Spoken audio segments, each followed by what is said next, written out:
방금 쭉 다 찍었는데 왜 그런지 모르겠는데 재난 문자인지 그냥 문자인지 하여튼 뭐 그게 와가지고 또 끊겼더라고요. 아마 일반 문제였던 것 같습니다. 재난 문자는 막아놨거든요. 지난번에 학생 여러분께서 유튜브에다가 이렇게 하면 재난 문자 막을 수 있어요 그래가지고. 근데 사실 이렇게 찍으면서 찍는 거 자체는 저는 모르겠습니다. 다른 쌤도 어쩔지 모르겠는데 저는 되게 재미있습니다. 실제로도 옛날에도 이런 거 찍을 때 굉장히 재미있어 했거든요. 근데 이제 사람마다 좀 개인차는 있을 수 있지만 고등학교 수학을 가르치는 선생님들은 사실 1학년 수학 가르치기가 가장 어렵습니다. 이유는 내용적으로 따지면 2학년이나 3학년 수학, 특히나 기하 파트 수학이 더 어려울 수 있습니다. 그런데 내용적으로 어렵다 할지라도 학생 여러분들이 모두 다 사실 모른다는 가정하에 우리가 처음부터 차근차근 해가지고 더 어려운 데까지 저희가 가르칠 수가 있거든요. 그런데 고등학교 1학년 수학은 중학교 1학년 때부터 3학년 때까지 배웠던 수학의 복습입니다.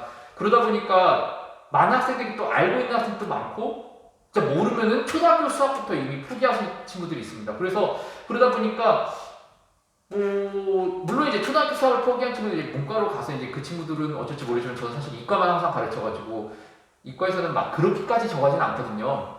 근데 그러다 보니까 처음부터 쭉 차근차근 가르칠 수가 있는데 고등학교 1학년 수학은 사실 왜 지난번에 제가 처음에 다항식에 연산할 때도 덧셈 할 때도 덧셈 다 이렇게 더 쭉쭉쭉 더하면 돼 보여주고 곱셈도 자 이렇게 전개 이렇게 하는 거야 중학교 때 했던 거예요. 그대로 똑같이 한번 했었죠. 근데 사실 엄밀하게 따지면 알지 한마디로 사실 다 넘어갈 수 있습니다. 다항식의 연산은 알지 한마디로 2시간 1시간? 1시간으로 다 모든 걸 퉁칠 수가 있고요. 그 다음에 여기 같은 경우도 다항식 이제 다음 시간 외 상식 같은 경우도 알지? 넘어가고 나머지 정리 잠깐 1시간 정도? 즉 사실 일단은 다항식 같은 경우 한 2~3시간이면 모든 내용을 다 끝낼 수 있는 단원입니다. 근데 그것들을 모든 학생들이 다 안다는 가정 하에 진행을 할 수도 있겠지만 실제로 모르는 학생도 많거든요. 그러다 보니까 제가 쉬운 부분부터 어려운 부분까지 어느 쪽에 초점을 맞춰야 되는지 사실 쭉 다 하려다 보니까 인간 저희 특성상 좀 문제가 있거든요. 왜냐면은 저희들은 딱 한 차시를 20분에서 25분 정도를 찍어야 되는데 수학 같은 경우는 사실 한 차시가 20분에서 25분 설명 가지고는 조금 애매합니다. 왜냐면 제가 보통 일반적으로 강의를 찍을 때 내용이 좀 많을 경우는 한 3~40분 그날 그 설명만 계속 하거든요. 근데 지난 시간에 혹시 그 파스칼 삼각형 같은 경우도 그거 원래 고등학교 1학년 때 배우지 않는 내용이기 때문에 제가 한 40분에 그 내용만 걸쳐가지고 굉장히 긴 시간, 장시간 동안 하는 내용입니다. 그런데 여러분들 제가 지난 시간에 그렇게 길게 했었나요? 아니죠. 좀 짧게 했죠. 제가 이제 저랑 이제 저희 반 제가 담임이기도 한데 저희 반 애들 같은 경우 제가 얘기를 할 때 이제 기승전결에 맞춰가지고 좀 길게 장황하게 좀 논리적으로 장황할지 몰라도 논리적으로 이렇게 딱 차곡차곡 이렇게 논리를 쌓아가면서 얘기를 하는 걸 굉장히 좋아합니다. 근데 20분이다 보니까 그럴 수가 없어요. 그냥 결론적으로 이거지? 또는 간단하게. 그러니까 여러분들 혹시나 사설인강이나 EBS 들어본 친구들 아마 조금 느낄 텐데요. 사설인강이 더 잘 가르치는 것 같아?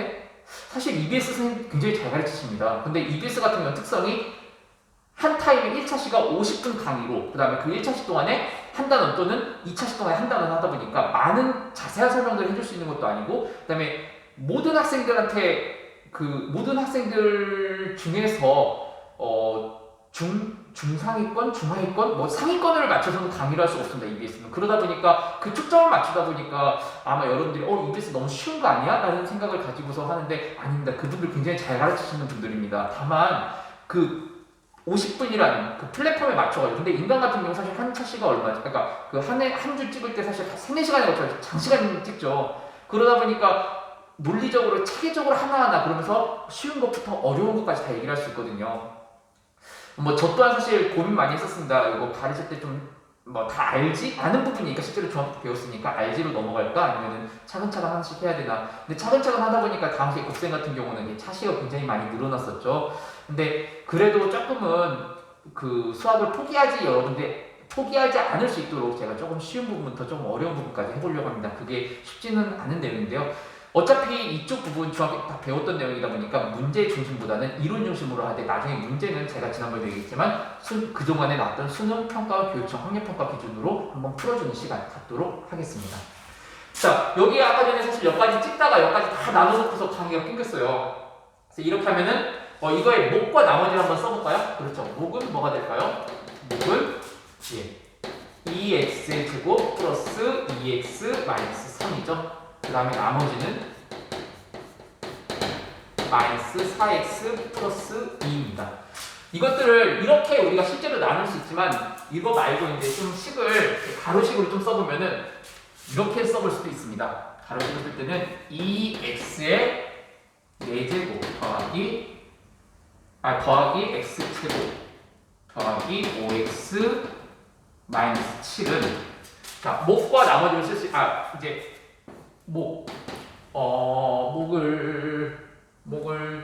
목보다는 저거 나눈 거를 먼저 쓸까요? 나눈 거 x제곱 마이너스 x 플러스 3에다가 그 다음에 2x제곱 플러스 2x 마이너스 3 그 다음에 나머지는 뭐가 되죠? 나머지는 마이너스 4x 더하기 2 라고 이렇게 바로식으로 쓸 수도 있습니다. 사실 원래 여기까지 강의를 하고서 넘기려고 했던 부분인데요. 그 화면 이동 때문에 제가 그렇습니다. 근데 이번 시간에 어쩌서 사실을 또 나누긴 뭐해서 화면을 그냥 쭉 밀고서 하겠습니다. 저희가 굉장히 빡빡해요. 빡빡해가지고 이게 또 빼고 하기가 쉽지는 않더라고요. 사실 지저분해 보일까봐 이것들을 참 바쁠 때마다 하려고 했는데 어떻게 편집이 그렇게 잡혀가지고 자 나눗셈의 원리를 우리 한번 해보도록 하겠습니다. 나눗셈의 원리는 방식 A를 방식 B 당연히 나눌 때 B는 당연히 뭐가 아니어야 된다? 0이 아니어야 됩니다. 0일 때는 그 이제 불능이라는 표현을 예전에 선생님 학교 다닐 때는 쓰기도 했었는데 뭐 그런 표현 여러분들 배우지 않았을 테니까요. 그래서 0이 아닌 걸로 나누어야 됩니다. 그때 목을 Q, 나머지는 R이라고 하면은 A는 BQ 플러스 R. 아까 전에 저희가 나눗셈 했을 때 썼던 그 가로식이 사실 이거를 쓴 겁니다. 그리고 이 나머지 R은 상수이거나 혹은 R의 차수는 B의 차수보다 무조건 작아야 됩니다. 아까 제가 처음에 다항식의 나눗셈 얘기할 때 뭐라고 했었죠? 다항식의 나눗셈의 방법은 뭐랑 같다? 그렇죠. 자연수의 나눗셈과 같다. 그래서 아까 저쪽에서 뭐 빼기라는 걸 쓰지 않았지만 당연히 뭐 해야 된다? 빼야 된다라는 것도 제가 얘기를 했었죠. 근데 저희가 자연수의 나눗셈 할 때도 뭐였죠? 나머지의 그 자릿수는 그 나누는 자릿수보다 더 작았었잖아요. 뭐 예를 들면 뭐 두 자릿수로 나누는 그러니까 세 자릿수를 두 자릿수로 나누는데 나머지가 두 자릿수일 수는 절대 없었죠. 나머지는 한 자릿수였죠. 그럴 때 같은 경우. 그래서 꼭 마찬가지입니다. 대신 거기서는 자릿수였지만 여기서는 차수입니다. 그래서 나머지의 차수는 나누는 것의 차수보다 작다. 사실 원래 나누는 거 뭐 원래 이것도 뭐 제수, 피제수 뭐 이런 표현도 쓰는데 요즘에는 그런 표현을 쓰지 않으니까 저도 쓰지 않도록 하겠습니다. 자, 만약에 R이 0일 경우, R이 뭐라고 그랬죠? 그렇죠. 나머지가 0일 경우에는 그럴 때는 A는 BQ. 당연히 R이 0이니까 저희가 0인 걸 쓸 필요 굳이 없죠. 네, 나중에 0인 걸 굳이 쓸 필요는 없습니다. 그래서 A는 BQ라고 하는데 이때는 우리가 말로 뭐라고 하냐면 A는 B로 나누어 떨어진다 라는 표현을 씁니다. 자, 다시 한번 해볼까요? R이 0일 경우에는 나머지가 0일 경우에는 A는 BQ라고 수학적인 식으로 쓸 수 있고 그 다음에 A는 B로 나누어 떨어진다 라는 표현을 씁니다. 사실 이 나중에 저희가 언제 나중에 이게 저희가 또 연관이 되냐면요. 이것은 나중에 나머지 정리라는 것을 할 때 이용하게 될 겁니다. 그 다음에 나머지가 0일 때는 특수한 예거든요. 그래서 이때는 인수정리라고 할 겁니다. 근데 인수정리 같은 경우도 나머지가 사실 뭐냐면요. 말로만 잠깐 간단하게 해드릴까요? 다항식을 1차식 x-알파 꼭 x-알파가 아니어도 되는데 그런 예를 들어서 그냥 가장 간단한 다항식을 얘기한 겁니다. 어떠한 다항식을 x-알파로 나누었을 때 다항식을 fx라고 할까요? 그렇죠. 다시 한번 얘기할게요. 다항식 fx를 x-알파로 나누었을 때 나머지는 f알파가 됩니다.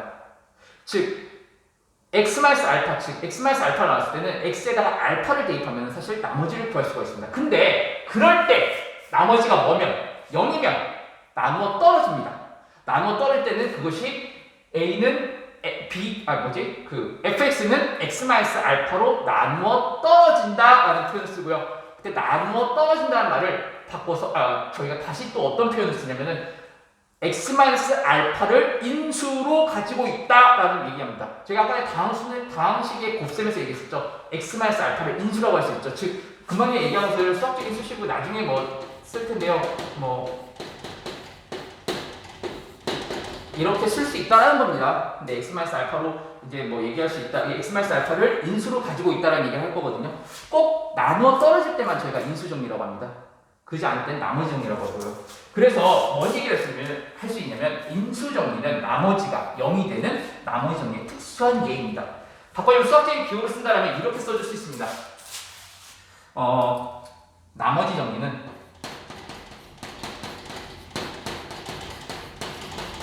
뭘 포함합니까? 그렇죠. 인수 정리를 포함합니다. 제가 글씨를 이렇게 이쪽은 깔끔하게 쓰지 못하는 이유는 이 높이가 굉장히 낮습니다. 그래서 이렇게 쓰기가 쉽지가 않습니다. 그래서 뭐 이렇게 그렇고요. 그래서 인수 정리는 나머지가 0이 되는 나머지 정리의 특수한 예이다. 이건 나중에 어디서부터 할 거냐면 나머지 정리를 할 때 한 번 더 할 겁니다. 물론 인수 정리할 때도 다시 한번 얘기할 겁니다. 자, 그 다음에 한 가지 문제 정도 한번 풀어볼까요? 자, 방식 A를 x-1로 나눴을 때 몫이 저게 되고 나머지가 이거라고 한다. 방식 A를 구하시오. 방식 A가 우리가 뭔지 모르는데 나눗셈의 원리대로 식을 쓰면 어떻게 되죠? 그렇죠. x-1로 나눴을 때 뭐가 된다? 몫이 2x의 제곱 마이너스 x 플러스 3이 되고 그다음에 나머지는 얼마이다? 2이다. 자, 이거 전개해주면 되겠죠? 전개 뭐 그렇게 어렵진 않지만 한번 해줘볼까요? 2x의 세제곱 마이너스 x제곱 더하기 3x. 그 다음에 이런 거 전개할 때 이거 저는 객관식이라면 이렇게 전개합니다. 어떻게 전개하면은 그냥 이거를 원래 전개해서 가로식으로 쭉 써도 되지만 차수를 맞춰가지고 이 아래에다가 마이너스 2x의 제곱 플러스 x 마이너스 3 플러스 2라고 이렇게 써줍니다. 왜 그러냐면 가로식으로 길게 쓸 경우에는 여러분들이 실수를 할 확률이 높습니다. 뭐 하냐면 가로로 길어지다 보니까 우리가 계산을 이렇게 뭐 x제곱, x, 그 다음에 상수항 맞췄을 때 깜빡하고서 너무 식이 길어지다 보니까 이쪽 끝에 있는 숫자를 인식을 못 해가지고 또는 멀다 보니까 잘못 보는 경우 그러면서 계산 실수를 하는 경우가 많습니다. 그럴 때는 세로로 식을 써주는 게 좋습니다. 제가 아까 필기를 할 때도 굳이 옆에까지 쭉 필기를 하지 않고 그냥 세로로 한눈에 볼 수 있게 필기하는 이유는 그런 데도 있습니다. 그래서 가로로 꼭 필기 많이 하지 말라라는 거. 식을 쓸 때도 가로로 너무 쓰지 마십시오. 세로로 쓰는 게 한눈에 보기 더 낫습니다. 자, 물론 객관식일 때만 이렇게 하시기 바랍니다. 주관식일 때는 이거 싫어하시는 선생님도 분명 계실 수도 있습니다. 저는 그렇지 않지만 2x의 세제곱, 그 다음에 마이너스 3x제곱 플러스 4x 마이너스 2 그게 뭐라고 할 수 있죠? 이게 a라고 할 수 있겠죠? 다항식의 나눗셈 이렇게 간단하게 해보도록 하겠습니다. 다항식의 곱셈보다는 다항식의 나눗셈은 훨씬 간단합니다. 다항식의 나눗셈의 원리 꼭 기억하세요. 뭐랑 같다? 자연수의 나눗셈과 같다. 그러면 다음 시간에 뵙도록 하겠습니다.